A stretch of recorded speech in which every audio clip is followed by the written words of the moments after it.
Olá, seja muito bem-vindo. O programa Terceiro Setor está no ar.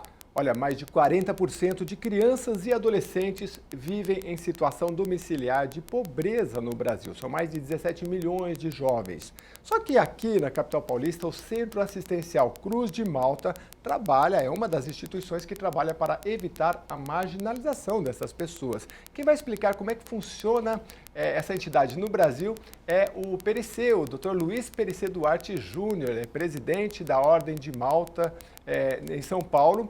A Tereza Cavalcante Samaia também está com a gente, ela é diretora do Centro Assistencial Cruz de Malta, que é da Ordem também, e também o embaixador Dino Samaia, ele é presidente do Conselho da Ordem de Malta. Agradeço muito a presença de todos vocês. O Perisseu já conhecia da Associação dos Advogados, né? Isso mesmo, Jeremias. Presidente da Associação dos Advogados, muito conhecido no meio jurídico, mas o senhor agora, na Cruz de Malta, tem tempo já que faz parte da Cruz de Malta? Olha, nesse ano, desse ano de 2019, eu completei 19 anos. 19 eu ingressei anos. na Ordem de Malta pelas mãos do embaixador Dino Samaia, que está aqui conosco, em junho de 2000. Então são 19 anos de convivência anos lá e de experiência na Ordem, tem sido muito bom. Você vai gostar deste programa porque além de toda a assistência social, que é a vocação da Ordem aqui no Brasil, eles têm uma história muito bonita e muito interessante que, olha, remonta lá no tempo das Cruzadas, no ano de 1100, para você ter uma ideia quanto é antiga e tem tradição essa entidade. Está em 130 países, 120 mil voluntários espalhados por todo o mundo. Então, para entender como é que ela veio para o Brasil, eu vou conversar com o Dino Samaia. O Dino é nosso embaixador e é presidente do Conselho da Ordem. Muito obrigado mais uma vez pela sua presença. Foi o senhor que começou no Brasil. Como é que esse trabalho teve início? Não foi exatamente eu que comecei, mas para começar, todo o trabalho que é feito na Associação de São Paulo e Brasil Meridional, nós fazemos em conjunto com a minha esposa, Tereza. Ela que é a alma, o coração e a alma do Centro Assistencial Cruz de Malta. Mas a Ordem de Malta em São Paulo começou pequenininha. Começamos no Jabaquara com um padre, nos deu a casinha deles. Na sala era o escritório, no dormitório era o laboratório e onde faziam as consultas.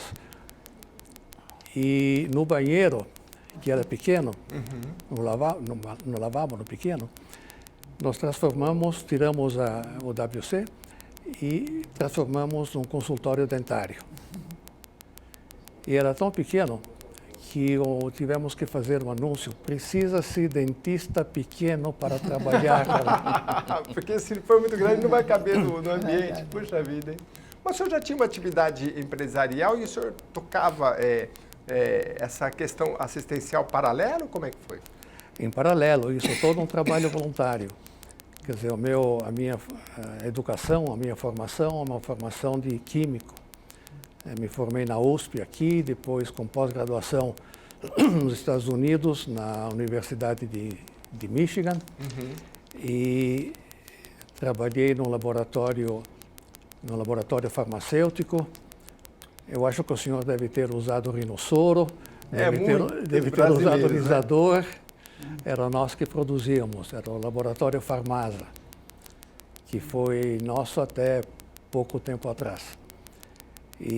Mas como, entre aspas, hobby, era a dedicação aos pobres e necessitados pela Ordem de Malta. E como é que o senhor conheceu a Ordem de Malta? Já era alguma tradição na sua família? Sim, meu pai pertencia à Ordem de Malta. Ah, que interessante. Meu pai pertencia à Ordem de Malta e depois eu comecei em 1966, entrei na Ordem em 66, faz tempo já, né? Faz um tempinho, né? E de lá nos dedicamos praticamente sempre, a Tereza e eu, especialmente a Tereza, ela que trabalhava mais, no centro assistencial. Começou pequenininho. Isso em que bairro? No Jabaquara. No Jabaquara. E é onde é a sede até hoje? Onde é a sede hoje, sim. Aliás, eu tenho aqui, com licença um minutinho, eu tenho aqui o endereço, olha, Rua Orlando Murgel, 161, no Jabaquara, na capital paulista. Isso. E quem quiser entrar e conhecer o trabalho é www.cruzdemalta.org.br, ou então você coloca no campo de busca aí o Cruz de Malta e você vai conhecer o trabalho assistencial, que é por meio do Centro Assistencial Cruz de Malta, que eu estava lendo aqui, dona Tereza. É muito extenso, né? Eu não sei nem se dá tempo desse programa da gente falar de tudo, mas é bom a população paulista conhecer e participar e ajudar. Mas vamos lá, vamos começar um pouco. A gente vai entendendo um pouco da história, mas vamos falando da questão social também, que é o foco do nosso programa, que eu estava lendo aqui, por exemplo, um dos focos é a educação e com a creche, né? Só fica à vontade para falar do que a senhora quiser, então, mas esse é um dos trabalhos. É um dos trabalhos, com a creche. Mas nós começamos com a parte de saúde. Quando nós começamos, eu passei a fazer parte em 1970. E ali, era como meu marido falou, muito pequeno, muito inicial. Mas meu pai foi diretor da Faculdade de Medicina da USP. Então, ele tinha bastante conhecimento na área. Fomos na Faculdade de Higiene e Saúde Pública e pedimos uma orientação de como eu começar um trabalho, embora pequeno, mas sério, porque com saúde a gente não pode brincar, né? Claro. E assim começamos, de pequenininho, com pouca gente, mas foi atraindo as pessoas que têm a mesma maneira de pensar e de sentir. Começaram a aparecer colaboradores, tanto familiares como pessoas voluntários, e foi crescendo aos poucos. Fizemos uma primeira sede, e aí a pediatria era a prioridade. O recém-nascido, ainda havia um índice de morte muito alto naquela época. Naquela região não havia o tratamento da água. Nós dávamos cloro para as mães esterilizarem a água. Ensinávamos como fazer o soro caseiro. Era tudo bem precário naquela ocasião. Começamos assim, depois passamos a tratar do pré-natal, porque a criança, para nascer com saúde, a mãe também tem que ser tratada. Depois fizemos a educação das mães. Elas não sabiam como cuidar da criança. Então passamos a fazer as aulas de higiene e puericultura para as mães. E a ideia da creche surgiu porque nós vimos que a mãe cuidava direitinho, tudo bem, mas depois ela tinha que trabalhar. E essa criança, às vezes, ficava com pessoas que não sabiam cuidar bem. A criança perecia. Então, nós começamos a pensar numa creche. E começamos a fazer a primeira creche, que era pequenininha também. Tudo foi indo aos poucos. Hoje são cerca de 50 anos que nós estamos na região. Então, aquele trabalho que começou muito pequeno foi crescendo e surgindo de acordo com as necessidades. Cada vez, quando a população precisava, nós fazíamos um esforço maior. Assim foi com o laboratório de análise, foi com parte de odontologia. Foram crescendo as atividades conforme a possibilidade e a necessidade. E hoje tem muita criança lá, porque hoje o pessoal não quer saber muito de ter tantos filhos. Eu imagino que naquela época... As famílias eram bem maiores. Maiores, hoje em dia, né? As famílias são menores, mas assim mesmo tem muita criança. Sempre então, e as crianças precisam ser bem cuidadas. Então, hoje, nossa creche tem mais de 200 crianças. 200 crianças? Porque foi tudo crescendo, né? E essas crianças, desde bem pequenininhas até os 4 anos de idade. Que legal. E agora nós estamos com um projeto para que elas vão até aos 6 anos, como era antigamente. Porque aí já entra depois na escola, não há interrupção. E essas crianças têm todo o atendimento, desde a hora que chegam até as 5 horas da tarde, quando as mães vêm buscar. Eu vou mostrar aqui, eu não sei se dá para a gente colocar na tela inteira um pouquinho do nosso vídeo wall, ou então a gente parar um pouquinho em algumas, porque na alimentação aqui, por exemplo, só para a gente falar um pouco, olha que legal aqui, essa alimentação, inclusive é a alimentação balanceada e completa, faz parte de todo o atendimento, depois a gente vai falar dos outros, né? Então, já deu fome, viu, Tereza? E as crianças, inclusive, aprendem a se servir. Nós fazemos tudo baixinho para que elas aprendam a servir-se e não encher o prato de mais nem de menos. Podem repetir quanto quiserem. Porque antigamente acontecia, a pessoa que cuidava fazia aquela montanha, né? Muita parte era desperdiçada. E a criança, às vezes, só de ver tanto já não queria mais. Isso aí é lá no centro, no Jabaquara, aqui na capital paulista. É onde tem. E aí tem as cozinheiras, tudo separadinho. Eu estou vendo ali que tem uma maionese, tem, acho que é um frango, arroz, feijão. É tudo bem balanceado, tem nutricionistas que... Tem uma outra foto. Ali, ó, o dentista, olha que legal. Nós fazemos a prevenção das cáries, todas as crianças têm a aplicação de flúor e de fato, as crianças não têm cáries. Esse daí da foto, ele está meio apreensivo, né? Acho que foi, não sei se é foto também, que você fazendo essa inserção aí no... ele está meio desconfiado, mas eles, em geral, não fazem muita cena, né? Que legal. Nossa, eu estou vendo vários profissionais lá no fundo de branco. Porque nós temos voluntários dentistas, não só nós, tem também voluntários. Olha aí. Que legal. Faz a aplicação e agora está brincando. Que legal. O tratamento dentário é uma questão no Brasil. Nós temos os melhores dentistas do mundo, né? Tanto que, esteticamente, tem gente que vem de outros países para cá para se tratar, mas, ao mesmo tempo, né, o Brasil é o país do contraste. Né? Mal cuidados. E, justamente, as crianças... Olha o teatro. Tem uma voluntária ensinando a importância da higiene. Ela faz o teatrinho com as crianças. Para que eles a peça é direcionada. É direcionada, justamente. Essa dentista, ela vai lá toda semana para fazer a parte educativa. Não é só para cuidar das crianças. É sensacional, né? Aprender de forma lúdica, né? Porque eles aprendem brincando. Aprende brincando, né? Justamente. Isso é maravilhoso, essa didática, né? Eu já aprendi de outra forma. Eu quase peguei a palmatória. Eu não peguei ainda, mas a gente... Na minha época, o dentista a gente chegava lá tremendo, né? Hoje em dia é brincadeira, tudo é bem diferente. Então, hoje tem toda uma forma lúdica que é fundamental, né? Todo mundo com as escovas na mão. Muito legal, muito legal. E, bom, tem muita coisa, mas assim, você que está acompanhando o programa Terceiro Setor, a gente está aqui com os representantes do Centro Assistencial Cruz de Malta. Só que o Centro Assistencial, ele tem a sua unidade aqui no Jabaquara, Zona Sul de São Paulo, tem um atendimento muito extenso, só na creche são 200 crianças. A gente vai falar dos outros trabalhos para você que quiser visitar, conhecer, participar, fazer doação, ser voluntário, a gente vai explicar tudo. Mas talvez você fique impressionado também com a história Cruz de Malta, que eu vou passar agora para o Pericê um pouquinho, para que ele contextualize, porque a vocação do Centro Assistencial, ele vem da Ordem de Malta, né? Conta um pouco dessa história, porque ela é muito antiga e muito bonita. É uma história longa, uma história acidentada, uma história cheia de aventura, uma história realmente, como você disse, Jeremias, muito bonita. É uma história que tem uma continuidade e uma extraordinária coerência. A Ordem teve muitas fases, são 920 anos de existência contínua, sem interrupção, e ela nunca deixou a sua vocação fundamental. Embora tenha feito muitas coisas, eu vou tentar rapidamente dar uma ideia disso, porque afinal são 900 anos, a gente não tem... não dá para resumir a história toda. Mas, enfim, o fato é que são 920 anos, várias fases diferentes, várias situações diversas. Eu vi que começou em Jerusalém, é isso? Mas uma continuidade absolutamente perfeita quanto à sua vocação fundamental. Certo. Ela começou em Jerusalém, de fato. Isso em mais ou menos na altura do ano de 1099. Naquele momento, era um momento muito especial, porque nós tínhamos passado pelo ano 1000, quase 100 anos depois do ano 1000, mas isso em termos históricos é pouco. O ano 1000 foi um ano que marcou muito o aspecto da religiosidade.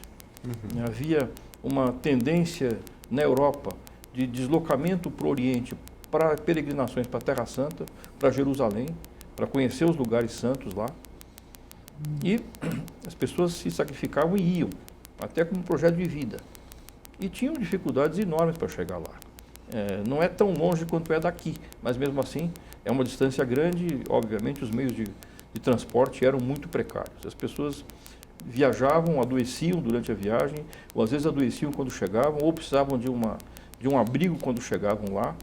Então, havia um grupo de comerciantes italianos do sul da Itália, na região ali de Amalfi, perto de Nápoles, que tinha um comércio intenso com a Terra Santa, por causa eles trabalhavam com tinturas, com tintas de tingimento de tecidos, que é uma técnica muito especial daquela região de Amalfi, e tinha um comércio o Oriente. Então, iam ali e sentiram a necessidade de atender os peregrinos que iam para lá. E tinha um aspecto de religiosidade entre eles, eram muito religiosos, esses comerciantes de Amalfi. Uhum. E então resolveram estabelecer ou tomar conta de um hospital que estava ali precisando de quem tomasse conta dele. Então se estabeleceram nesse hospital e passaram a dar assistência e hospedagem e cuidado de saúde para quem chegasse. E depois estabeleceram postos de assistência pelas rotas de peregrinação. Uhum. Nesse momento, por uma coincidência histórica, passou a ser aquilo um centro de agitação militar, porque houve uma tentativa de impedir as atividades de peregrinação e o Papa, na época, convocou uma cruzada. E essa cruzada se fez e acabou tomando a Terra Santa para os cristãos. Uhum.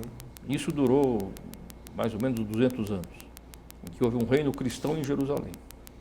E foi preciso defender esse reino cristão porque houve uma reação dos muçulmanos, especialmente dos turcos otomanos, que eram vizinhos ali e que queriam reconquistar ou retomar aquele território que acabou acontecendo. E a Ordem de Malta acabou se vendo obrigada para defender o seu hospital e os seus postos de atendimento ao longo das rotas, se viu obrigada a assumir uma atividade militar, uma atividade guerreira, em defesa, mas guerreira. Então a ordem, que era hospitalária, porque fazia trabalhos de hospitalidade e de hospital mesmo, passou a ser também, sem perder a sua vocação original, Sim. passou a ser uma ordem militar, uma ordem de cavalaria, como eram os templários que também estavam ali e que também atuavam na defesa daqueles lugares santos, do ponto de vista cristão. Sim. Então, a Ordem de Malta entrou, a ordem que não era de Malta então, era apenas a Ordem dos Cavaleiros de São João de Jerusalém, esse é o seu nome original, que mantém até hoje, tomou um lado militar e passou a ser uma ordem combatente. E aí, daqui a pouquinho eu vou voltar com a continuação dessa história, porque é muito intrigante, porque depois, ali de Jerusalém, o PLC vai explicar daqui a pouquinho para a gente, porque eles foram para uma outra ilha, eu vou contar daqui a pouquinho, mas eu vou voltar rapidamente, com a licença aqui do PLC, com o nosso embaixador Dino Samaia, que é presidente do Conselho da Ordem de Malta. É no Brasil ou no São Paulo? Conselho... Em São Paulo e Brasil Meridional. Ah, sim. E... eu queria saber mais desta... O senhor falou que o seu pai já era da ordem, né? E como é que é esse aspecto, inclusive religioso? Porque vocês têm um aspecto social, né? E tem um aspecto religioso. Como é que era a convivência com integrantes da ordem no aspecto moral, religioso, nas tradições que são passadas? O lema da ordem, a meta da ordem é Tuitio Fidei Obsequium Pauperum, para a defesa da fé e ajuda aos pobres e necessitados. Essa foi a meta da ordem desde o início, há 900 anos, e continua até hoje. Ele começou, ele me trouxe aqui, fez com que eu entrasse na ordem aqui em São Paulo, e depois com a Teresa nos casamos, nos vimos já há 61 anos, que somos felizmente casados, e vimos que aqui precisavam de nós, os mais necessitados. 60 anos de casados, 50 ou mais de 50 dedicados, além da sua atividade empresarial, dedicado aos pobres e necessitados. Que interessante, que legal. Não deu sossego, né, Tereza? Por tanto tempo assim. Como é que é a história de vocês? Já vieram para o Brasil? Seu pai é brasileiro ou veio de Não, outro? meu pai era italiano. Ah, tá. E eu sou brasileira. A senhora é Teresa brasileira, quatrocentona. E meu pai era italiano, eu também sou italiano. Eu vim para cá antes da Segunda Grande Guerra, em 1939. E depois... O senhor é daquela leva de italianos que vieram e ajudaram a construir São Paulo, então, né? Que tem uma expressividade muito grande dos italianos, que mudou a história da capital paulista, né? Assim, em relação às questões trabalhistas, ao empreendedorismo, né? Foi meio que uma revolução naquela época, né? E que o senhor participou, né? De fato. Meu pai veio para cá para ficar 3 meses. E depois fizeram uma oferta de trabalho, conheceram meu pai, fizeram uma oferta de trabalho muito boa. Aí entrou em contato com a minha mãe na Itália, em Milão, e nós decidimos.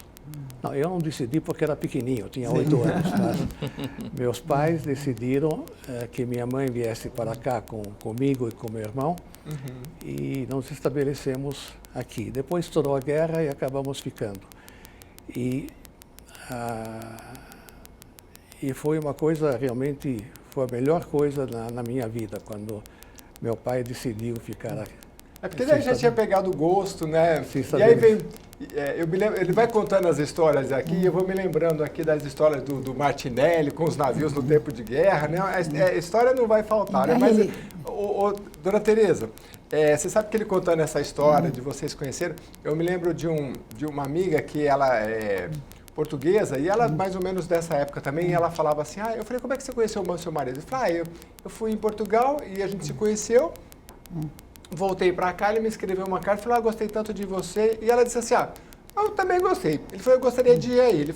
Ela falou, se você quiser, venha, mas sem compromisso. Eu falei, mas você mandou um homem vir lá de Portugal, sem compromisso? Não, mas ele veio em 39 porque eu nasci em 40. Então ele deve ter pensado, eu preciso ir para lá porque minha mulher vai nascer. Já vai, provavelmente, né? São histórias maravilhosas, são histórias um pouco da imigração e que transformaram a capital paulista.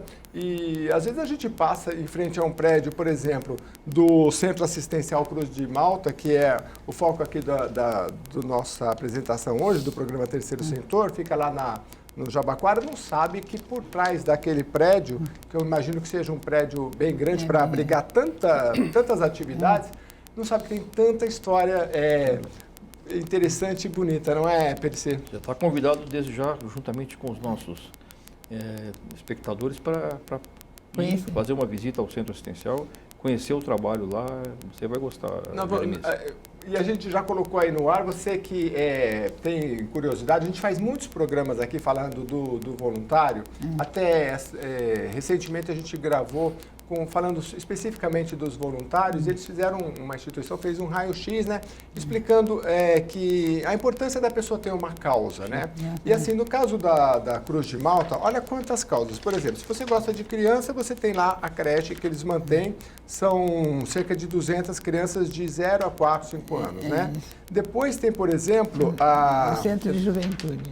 Eu vou aqui pela ordem aqui, Educação Juventude, aí é de 6 e 14 anos, e aí é para ocupar o tempo ocioso, reforço escolar, alimentação, cuidado de higiene. Como é que é essa questão desse outro projeto? Essa crianças é o seguinte, nós começamos a trabalhar com os pequenininhos, né, e depois ir na parte médica e na parte da creche. E depois nós pensamos que iriam para a escola e estariam atendidos. Só que essas crianças ficam só meio período na escola. E o que acontecia? No outro meio período, a mãe continuava trabalhando, que trabalha o dia inteiro, e a criança ficava na rua. E nós tivemos um dos nossos pequenos que foi preso num assalto à mão armada. Nós dissemos, não podemos deixar essas crianças na rua. Então fizemos o Centro de Juventude, que é meio período. Eles vão para a escola, meio período ficam conosco. Recebem um almoço reforçado, e os da manhã, uma primeira refeição de manhã, e os da tarde, uma da tarde. E ficam num lugar protegido, tem uma série de atividades e as mães podem trabalhar tranquilas. E qual é a região que vocês atendem? Então, é o Grande Jabaquara, que é onde nós estamos, é perto do aeroporto de Congonhas. Lá é uma região que tem, é mista, tem um público, moradores de classe média e, ao mesmo tempo, tem grandes favelas. Porque o que acontece? As pessoas, para ter uma moradia que seria, digamos, boa, pelo menos de alvenaria, tem que ser tão longe do lugar de trabalho que eles não conseguem. Para ir e voltar, levam 2, 3 horas. Então, eles acabam vivendo mal, em favelas, em uma condição muito precária, e são os nossos atendidos. para ficar às vezes mais próximo do trabalho, né? Quem não é da capital paulista às vezes não entende, né? Que a gente está andando numa região que às vezes é uma área nobre, não é, senhor Dino? E de repente você se depara no meio de uma que hoje nós denominamos comunidades, né? E é um mar de casas que muitas vezes sem... O mínimo de higiene, o mínimo de condições. De higiene e principalmente de atividade, né? Porque assim, ocupar a rapaziada que, principalmente nessa idade que a gente tem muita atividade, no interior você pega um campinho de qualquer, tem onde brincar. Coloca 2 chinelos, você faz um campinho de futebol. Às vezes quem está em grandes centros não tem isso e fica fechado, não só esteticamente, porque ele está fechado por prédios e ele não tem uma visão bonita, como às vezes ele anda numa avenida, como São Paulo, a gente tem aqui a Avenida São Miguel, que tem acho que uns, 10 quilômetros, tem outra, Marechal Tito, na Zona Leste. Você anda quilômetros sem ver um campinho de futebol, sem ver espaço. Vivem presos num local muito pequeno. Uma prisão, praticamente. No nosso centro assistencial, nós temos quadra poliesportiva, tem muito espaço para correr, para brincar. Então, as crianças têm meio de árvores, eles têm um ambiente sadio para ficar.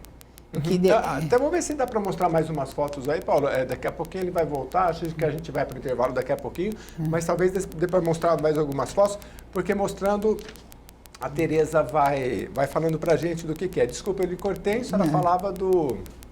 Estava falando justamente da segurança. Porque o que acontece nos últimos anos, a gente trabalha há muitos anos, sempre foi com pessoas carentes, que é aquelas que precisavam. Mas não havia violência como há hoje. A violência de uns 20 anos para cá entrou com a droga. Infelizmente, nas favelas, a maioria das pessoas são trabalhadores. São pessoas que trabalham, porém tem aqueles que são os que usam o tráfico de drogas. Eles aliciam as crianças.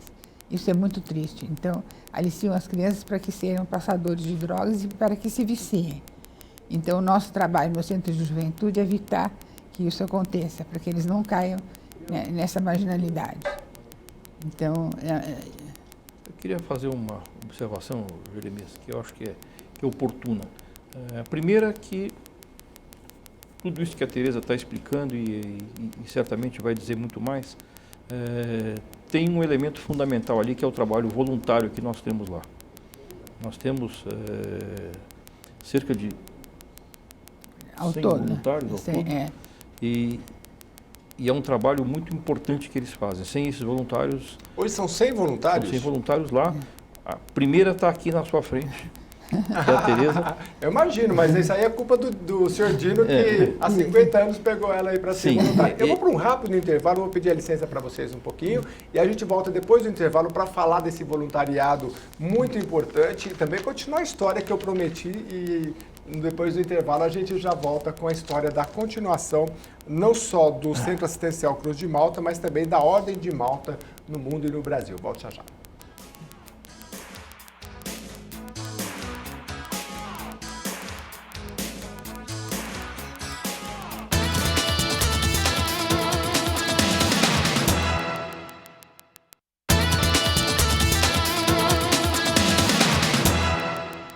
Lá, o programa Terceiro Setor recebe representantes do Centro Assistencial Cruz de Malta. Eles têm 120 mil voluntários espalhados por 130 países e nós estamos conhecendo o trabalho deles aqui no Brasil. Eu vou voltar agora para falar com a dona Tereza Cavalcante Samay. Ela é diretora do Centro Assistencial Cruz de Malta, tem muitas atividades, mas agora a gente vai focar um pouco para falar porque é muita coisa. A gente falou um pouco da creche. Eu queria que a gente falou do projeto esportivo, né? Podemos retomar. E eu queria falar ainda, para a gente fechar tudo, da educação e profissionalização e depois tem o LA, a gente vai explicar o que é. Porém, quem nos assiste às vezes quer participar, quer ajudar. Como é que vocês sobrevivem? Vocês têm uma parte que aceita doação, tem um convênio com a prefeitura também? Nós somos uma entidade filantrópica, nós podemos receber doações.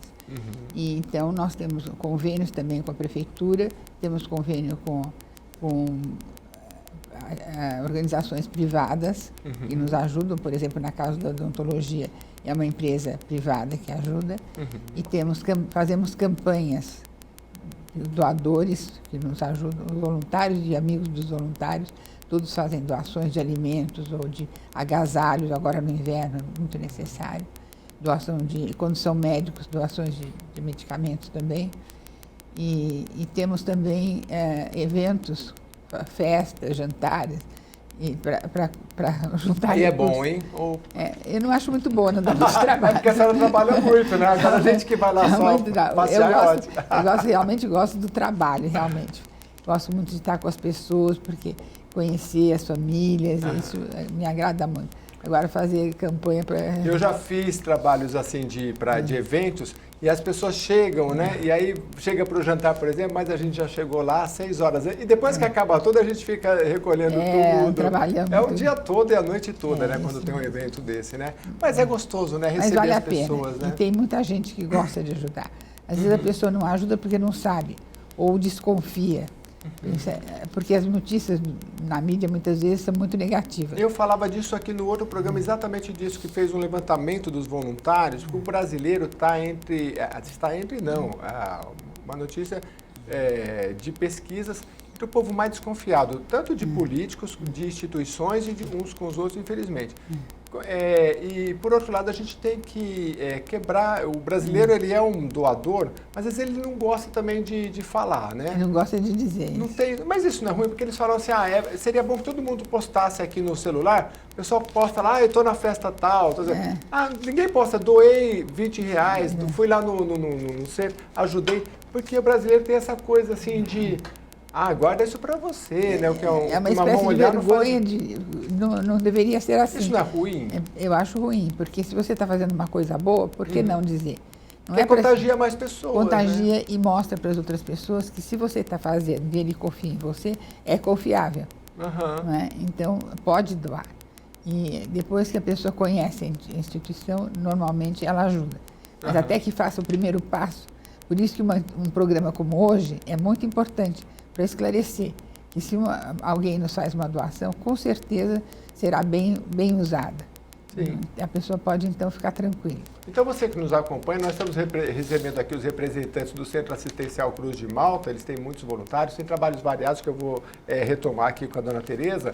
Mas, assim, compartilha o vídeo, se você acompanha nós pelas redes sociais, e ajuda, vai lá conhecer, participar. E no outro programa que eu fiz aqui sobre voluntariado, a gente estava falando da causa. Então, assim, por exemplo, se você tem afinidade com uma das causas, o Centro Assistencial aqui no Jabaquara tem muitas. Então, você pode ir lá visitar, por exemplo, tem a creche, tem a parte de educação e juventude, que é voltada para esporte. Então, desde pequenininho, lá de 0 a 5 anos. Depois tem a turminha de 6 a 14 anos, com quadra poliesportiva, um monte de coisa. E aí, eles têm muito um trabalho voltado para a alimentação. E aí tem a educação e a profissionalização, cursos profissionalizantes. Isso hoje é essencial, né? É importantíssimo, porque o jovem, ele precisa trabalhar. E ele quer. Ele quer trabalhar, mas não está preparado. Então, nós temos cursos justamente para que eles aprendam não só, por exemplo, computação, que é importante, mas também como conversar, como se apresentar, como fazer um currículo, que eles não sabem. A gente vai passar um pouquinho as fotos e a hora que se tiver alguma foto, a gente comenta também sobre os cursos profissionalizantes, que são muito bons. E é fundamental, né, Tereza, porque... às vezes o jovem, hoje, infelizmente, não sabe... Aliás, é uma geração diferente. Eu tenho uma amiga que fala assim, meu irmão está com 15 anos, não sabe atravessar a rua, ela briga. Eu falei, claro que ele sabe atravessar a rua. Mas outras gerações, elas foram, né? Ou era aquilo ou nada, né? Tinha que trabalhar, começar cedo, nunca fez mal para ninguém. Claro que é uma geração diferente, mas às vezes podem ser relapsos na gramática, no português, aí vai pedir emprego, pronto, já de cara já é cortado, né? Usa um penteado muito esquisito, usa uma roupa... Que eles usem essas roupas, tudo bem, mas na hora que for procurar um emprego, é importante que se apresentem de uma forma que... E até isso vocês também orientamos. Que legal. E é muito interessante, nós tivemos no ano passado um grupo de 240 alunos do nosso curso, e no começo desse ano já tinham 120 empregados. Olha, metade de empregado. Foi 50% de emprego no ano que deu. Outros estão continuando a procurar. E a própria organização, que é a nossa parceira, também ajuda. Como chama? Se chama CAMP. É uma organização que se chama CAMP, Certo, eles conheço. ajudam a encaminhar esses jovens para emprego. Então, é muito produtivo, porque eles precisam ganhar a vida e estarão mais preparados. Tem um ditado, não é, Perissé, que diz assim, ninguém dá o que não tem. Os pais dão o que tem, o conhecimento que tem, né? Então a gente fala assim, a educação, tudo bem, os pais ensinam, olha, pede licença, pede por favor, isso é o básico, né? Mas às vezes se o pai está numa situação que ele também não recebeu, ele também não pode passar. Sem dúvida. Infelizmente, aí quando às vezes o jovem chega ali para procurar um emprego, assim, ele não sabe nem que ele tem que se apresentar um pouquinho melhor, que ele tem que... Então, e aí... Saber dá falar, essa... saber como se introduzir, saber o que dizer, saber o que se espera dele. Justamente esse trabalho que se faz lá tem como objetivo ajudar a quem está começando a sua... Mas acho que hoje acho que eles sofrem menos, eu pensei, porque eu fiz parte falava patrulheiro, agora tem lugar que é guardinha, né? Eu tinha um professor chamado Jorge Unida, ele gostava de começar meio-dia, quando o sol estava bem apenas no interior, direita, volve, e era hora, meia hora, uma hora ali. Não era fácil não, mas era um treinamento militar. Isso tudo passou, né, Perissé? Bom, espero. Hoje pega mais leve, né? Hoje as coisas são diferentes, mas ainda a gente sente a necessidade de ajudar as pessoas a começarem a sua vida profissional.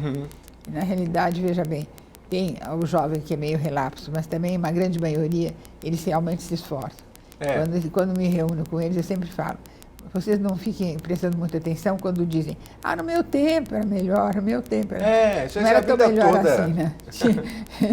Então, tem muitos que são esforçados e que trabalham, e os pais também ficam muito contentes.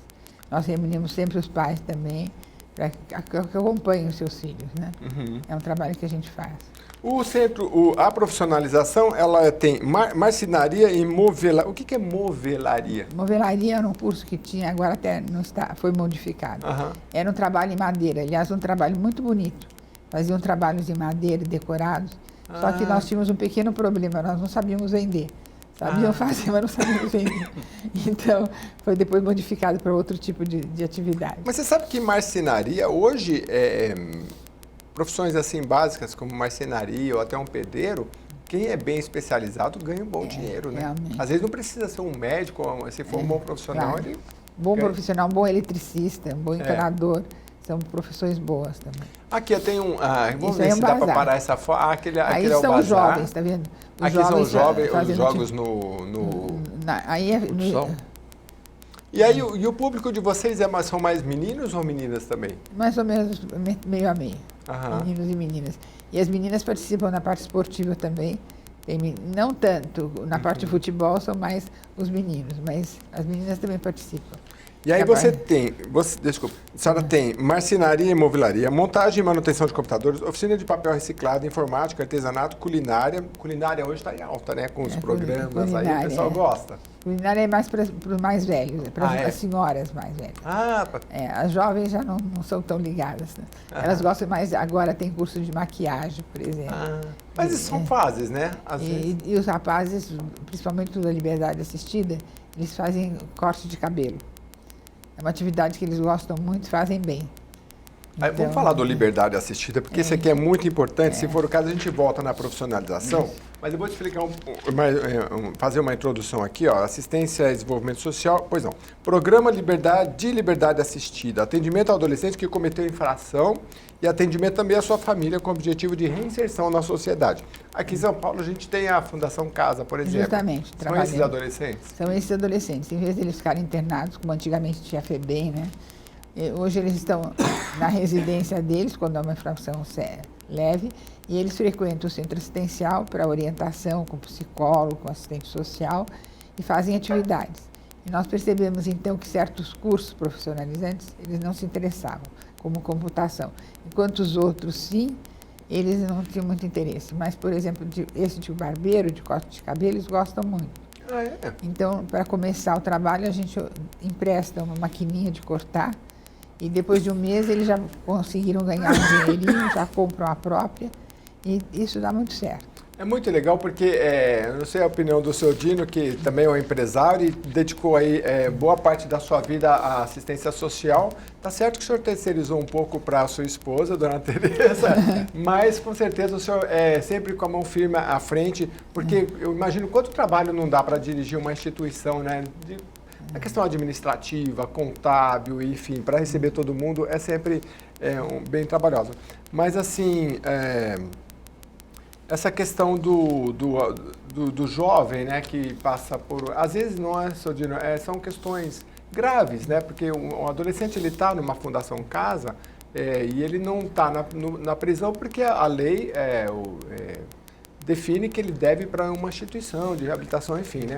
Mas às vezes são crimes graves e que não é fácil lidar com esse público e eu acho que vocês desenvolveram até uma expertise para, como a dona Tereza colocou, para encaminhá-los da melhor forma, né?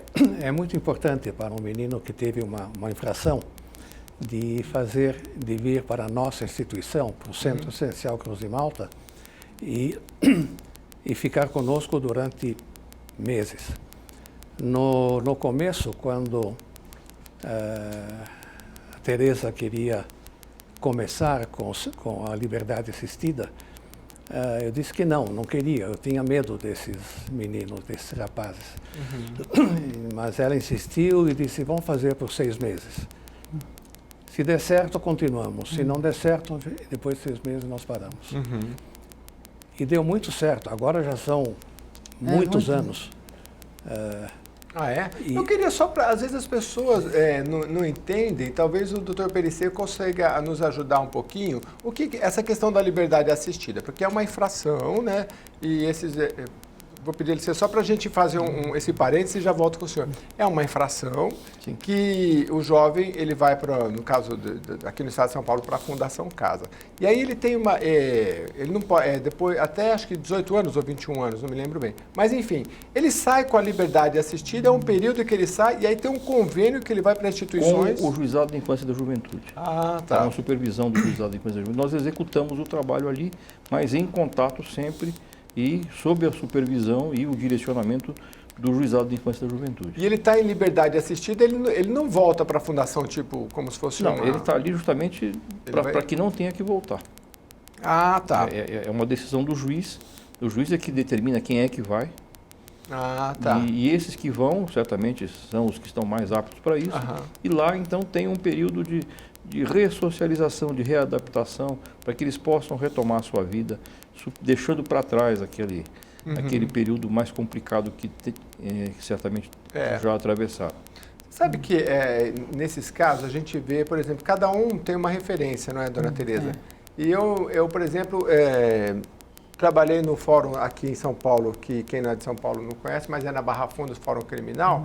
Às vezes a gente via jovens que a referência dele, que ia lá fazer, ou estavam presos, enfim, era o crime. E assim, a referência dele toda era aquilo. Então, o que ele tinha para apresentar? E falava até com orgulho, eu fui preso pelo artigo tal, assim. Infelizmente, porque, como já foi dito por um psicólogo, com uma arma na mão, você vai, do seu poder, vai de 0 a 10 em alguns segundos, né? Então, é a forma de você apresentar. É um público muito diferenciado e que vocês conseguiram, durante esse período, ser uma referência aqui na capital paulista, né? A sua assessoria passou números aqui para a gente de atendimento de 120 jovens nessa situação de liberdade assistida.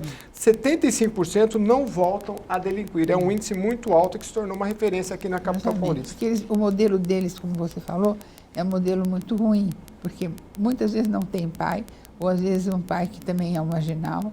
Então ele não tem o modelo de uma vida bem arrumada, bem como deve ser. Em geral, a mãe se esforça muito, mas chega um ponto que ela também já não tem mais autoridade suficiente. E vou dar um exemplo para você. Um dos nossos rapazes, nós temos o programa para eles também de esporte. E o professor é um senhor, uma pessoa muito, muito dedicada e muito boa. O rapaz chegou para ele: você quer ser meu pai?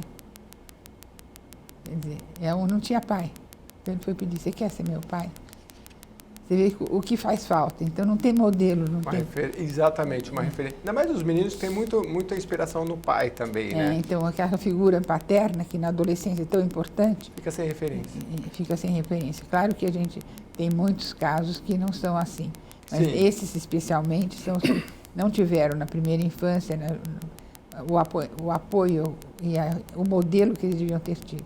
Uhum. Então, eles terem um vínculo, como acabam estabelecendo um vínculo conosco, é o que segura eles. Um vínculo é muito importante.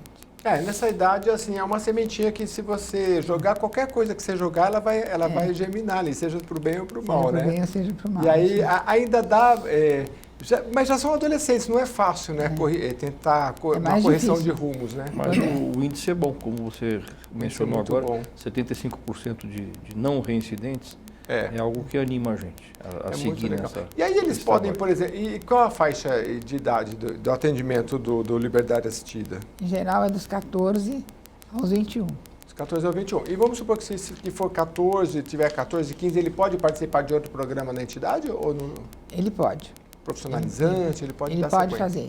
Independente, a gente não costuma, vamos dizer, estigmatizar. Entendi. Se ele quiser fazer um curso de outra coisa, ele pode jogar futebol com os outros, pode fazer outras atividades. Agora eu fico imaginando, assim, vocês trabalham com, vocês têm uma participação aí da prefeitura com projetos, por exemplo, do FUNCAD e do CONDECA, né? Mas é uma peleja constante, né? Porque tem que apresentar projetos, isso vai passar tipo uma concorrência. Como é que funciona isso? Nós apresentamos projetos, o FUNCAD da prefeitura, o CONDECA do estado. E esse projeto, se está dentro dos parâmetros desejados, ele é aprovado. Se não for aprovado, não adianta. Aí esse projeto vai exigir um recurso.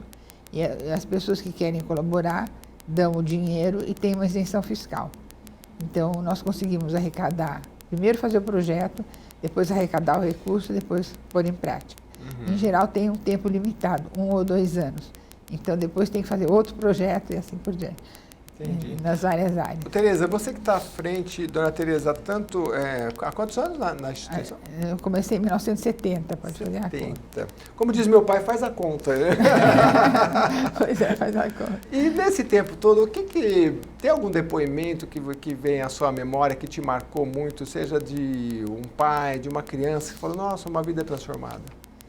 Eu acho que houve vários, mas eu vou te falar da minha. Eu tive sempre o contrário, eu tive um exemplo dos meus pais, foi um exemplo muito positivo, tanto do meu pai quanto da minha mãe. Sempre se dedicaram, sempre trabalharam, sempre ajudaram as pessoas. Então, eu já comecei a vida com, vamos dizer, com um recurso, né, para começar realmente. E durante todo esse tempo que eu trabalhei, eu só ganhei, porque eu era uma pessoa muito tímida quando eu comecei a trabalhar. Então, o fato de ter que ir procurar as coisas, procurar os recursos, enfrentar as dificuldades, fez com que eu crescesse muito. Então, eu acho que quando a gente faz um trabalho desse tipo, só pode ganhar. E como é que a gente fez um programa que ficou na minha memória aqui, que é sobre a cultura de doação. O que a senhora pode trazer para a gente de depoimentos também de pessoas que se doam? Doam o seu dinheiro, doam o seu tempo, doam a sua expertise, o seu talento, né? O que isso transforma, né? Porque a gente sempre ouve falar assim, pega os seus filhos e leva numa entidade que faz um tratamento, você vê que eles vão ter um contato com a realidade, né? Mas a pesquisa falava também que o grande doador, o grande ganhador, muitas vezes era a própria pessoa, Exatamente. Ela sentia muito bem. Como é que é o depoimento que você pode trazer dessas pessoas que vão lá doar, para a gente incentivar mais pessoas? Então, a pessoa que vai doar, como eu te falei, ela vai conhecer outras pessoas, o que é uma riqueza muito grande, porque a gente vive, às vezes, dentro de um círculo limitado, ou da própria família, dos poucos amigos. De repente você sai, e para sair você vai encontrar gente diferente. Não é melhor nem pior, mas é diferente. E você tem que se adaptar a essas pessoas. Então, conforme a sua aptidão, você vai se relacionar com pessoas que têm muito mais ou que têm muito menos, mas vai encontrar vamos dizer, uma coisa comum. É como se fosse as pessoas que gostam de se doar, como se tivesse um DNA da solidariedade. Então, elas se juntam. Embora sejam pessoas de ambientes tão diferentes, de culturas às vezes diferentes, tem esse DNA. Por exemplo, no caso os da Ordem de Malta, né? Eles se reúnem porque como se fosse uma família. Então, é isso que eu acho que é uma grande riqueza para todos. Dessas tradições. Eu vou voltar aqui com um pouquinho com o PLC, porque eu prometi e a gente contou aqui um pouco da questão social do Centro Assistencial da Cruz de Malta, que fica aqui no Jabaquara, mas a gente prometeu lá, você começou a contar a história toda, que eu fiquei muito interessado, porque olha, toda essa história é uma história muito antiga, começou em Jerusalém, ali por volta de 1100, né? 1099. 1099. E na sua história, para a gente não deixar de contar até o fim, foi toda aquela mudança que o senhor falou sobre a vocação assistencial, depois a Cruz de Malta também teve que, não sei se formar um exército, mas e depois? Quando é que vocês saem de Jerusalém e vão para uma ilha e como é que isso ganhou o mundo depois? Bom, vou resumir 900 anos em 2 minutos. Vamos lá. Rapidinho. Na altura de 1200, pouco mais ou menos, caiu o reino cristão de Jerusalém. Os cristãos foram expulsos de lá. E a Ordem de Malta com eles e com os templários também. A Ordem de Malta tinha que se localizar a essa altura. Ela já tinha um contingente, e já tinha um contingente militar a essa altura, que também fazia o trabalho hospitalar, ou hospitalários que faziam o trabalho militar, enfim, as duas coisas, e ela tinha que se localizar. Havia uma ilha, como está até hoje, uma ilha de um certo porte ali no Mar Jônico, que é a ilha de Rhodes, no arquipélago grego. A Ordem de Malta tomou a ilha de Rhodes e se instalou ali, e viveu lá por 300 anos. E fez a Ilha de Rhodes um lugar muito desenvolvido naquela altura. Se você for a Rhodes, quem for a Rhodes vai encontrar lá muitos vestígios da passagem da Ordem de Malta.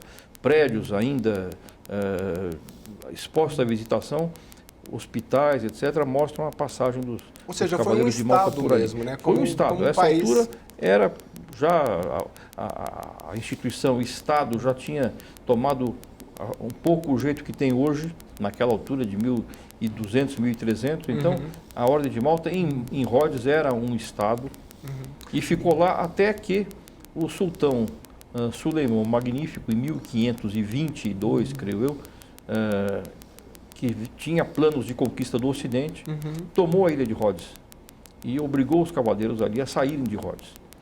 Então, foi uma segunda mudança grande. A essa altura, eles foram auxiliados pelo imperador Carlos V, do imperador do chamado Sacro Império Romano Germânico, que havia na época e que dominava boa parte da Europa. O imperador concedeu aos Cavaleiros de Malta o uso da ilha de Malta. Mas no meio dessa história aí, a conexão com a Igreja Católica, a Ordem de Malta, ela é católica, a Igreja Católica reconheceu em determinado momento. A Igreja Católica reconheceu a Ordem de Malta em 1113.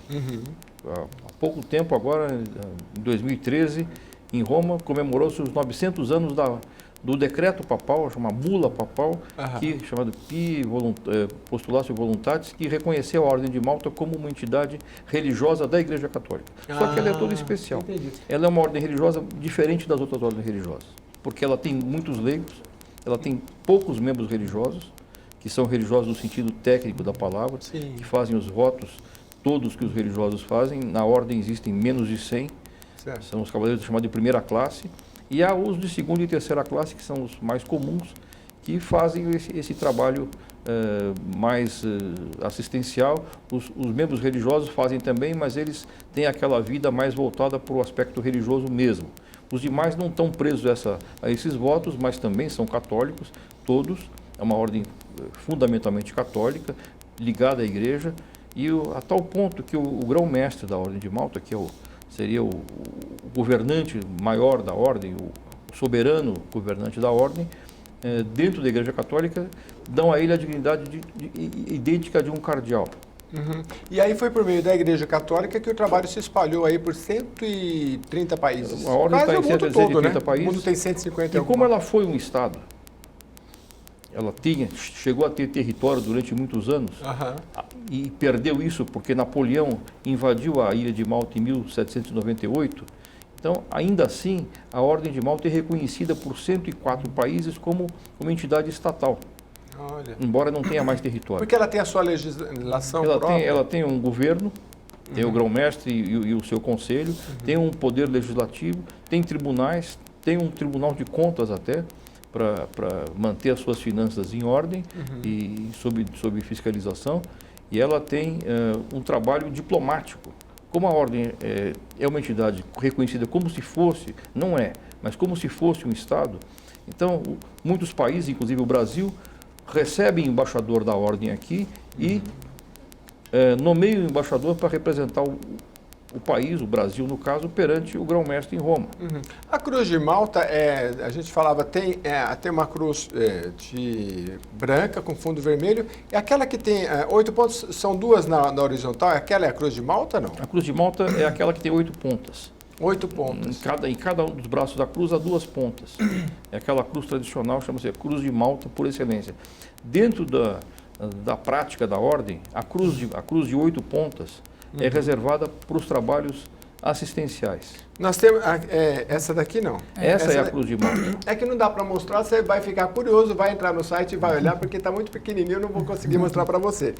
Mas e tem uma simbologia bonita sobre esse ponto.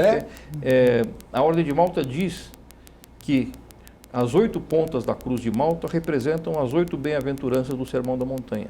Olha que interessante. Então, essa é uma simbologia que mostra bem essa ligação da Ordem de Malta com a fé católica.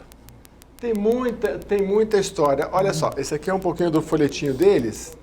E aqui, se a gente conseguir fechar... Essa é a cruz, olha, a Cruz de Malta aqui, ó, com 1, 2, 3, 4 pontas, branca com fundo vermelho. Centro Assistencial Cruz de Malta, se você tiver interesse, tem aqui, ó, o trabalho deles, acho que o Diego consegue mostrar, olha só.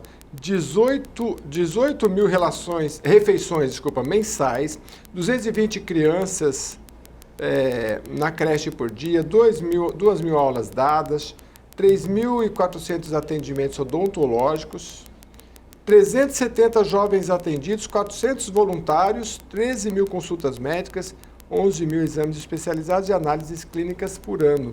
400 voluntários, é isso, dona Tereza? Os voluntários se espalham muito. Alguns trabalham diretamente lá. Temos, inclusive, médicos, dentistas que são voluntários. Mas esses números são Brasil ou São Paulo? São Paulo. Só São Paulo? São Paulo e Brasil Meridional, mas os voluntários muito voltados para o centro assistencial aqui. E tem muitos voluntários que se dedicam a arrecadar fundos, promover eventos. Outros têm uma oficina que confecciona os enxovais de bebê, também no outro grupo. Então, são divididos em vários grupos. E quem quer visitar o seu voluntário, como é que faz? É só telefonar e dizer, quero ir aí, vem. Então tá bom. Eu tô aqui, a gente tem o site, é melhor entrar no site, porque no site, lá tem o telefone também, olha só, já colocaram rapidinho. Você pode telefonar, vai lá conhecer o Centro Assistencial aqui em São Paulo. A gente está caminhando para o final. Eu não deixei o seu Dino, o nosso embaixador Dino Samaia, falar muito, mas agora para as considerações finais, porque o senhor começou esse trabalho aqui no Brasil, ou um dos que iniciaram aqui no Brasil, dedicou a sua vida, uma boa parte, embora tenha um trabalho grande no empresarial, para essa finalidade. Então, eu queria que o senhor deixasse um depoimento aqui de tudo, a experiência que o senhor teve, o que o senhor pode nos deixar? A gente vê tantos países que empresários se dedicam a uma obra e gostam de falar, né? Tem lá o Instituto Rockefeller, tem grandes empresários. Você acha que no Brasil, eu queria que o senhor deixasse uma palavra de incentivo aos nossos empresários, que a gente se envolvesse. Esse trabalho que nós fazemos, sempre em conjunto com a Tereza, é uma coisa que vai e volta. A felicidade está em dar, não em guardar. E quanto mais nós damos diretamente ou indiretamente, especialmente no nosso Centro Assistencial Cruz de Malta, isso volta para nós como felicidade para nós.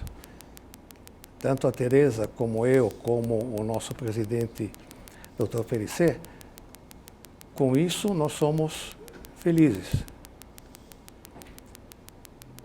E muitos dos doadores, quando nos ou dos voluntários nos agradecem por termos deixado eles serem voluntários no Centro Assistencial Cruz de Malta. Em vez de nós agradecermos, evidentemente nós agradecemos também, mas em vez de nós agradecermos a eles, são eles que agradecem a nós por deixarmos eles serem voluntários. E qual é que a gente falou aqui nessa questão da confiança, né? O Brasil passa num momento assim de crise econômica, financeira. A gente até no programa que fez aqui falava dessa relação, né? E dessa experiência que o senhor deixou, essa relação de confiança da sociedade, ela vai se construindo ao longo do tempo, né? Então, pedindo para eu encerrar, rapidinho a gente já encerra. O que fica nessa relação de confiança que o senhor construiu ali numa comunidade ao longo de dezenas de anos? A população, não só a população carente que precisa de nós, mas a população em volta do nosso centro assistencial, os nossos amigos, os membros da Ordem de Malta, têm uma confiança absoluta naquilo que nós fazemos lá. Nós temos também auditores internacionais que auditam tudo que todas as contas nossas. Isso também é importante para os doadores.